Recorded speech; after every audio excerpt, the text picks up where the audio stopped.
ஏய் நாதஸ், அண்ணே இந்த வந்துட்டண்ணே. என்னண்ணே கூப்பிட்டீங்களா அண்ணே? இந்தா ₹1 போய் 2 பழம் வாங்கிட்டு வா. ரஸ்தாலியா பூவ பழமா? ஏதாவது வாங்கிட்டு வா போடா. 2 பழம். கடைக்காரரே, எங்க அண்ணன் பழம் வாங்கிட்டு சொன்னாரு. உங்க அண்ணன் கலெக்டரா? காசை கொடுத்தா எவ்வளவு கண்ணா கொடுப்பையா? சரி 2 பழம் என்ன விலை? ரூபாய்க்கு 2. 2 ரூபா. ஓ ரூபாய்க்கு 2யா? 2 ரூபா. ரூபாய்க்கு 2. 2 ரூபா. உங்க கூட தலைவலியா? காசை கொடு. நீயே பிச்சுக்க.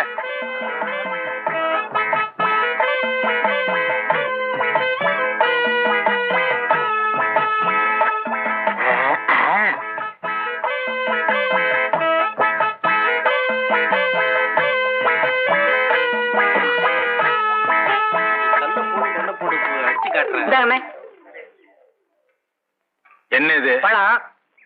நான் உங்ககிட்ட எத்தனை வாங்கிட்டு சொன்னேன்? 2. 1 இருக்கு, இன்னொன்னு எங்க? இன்னொன்னு தாங்க இது.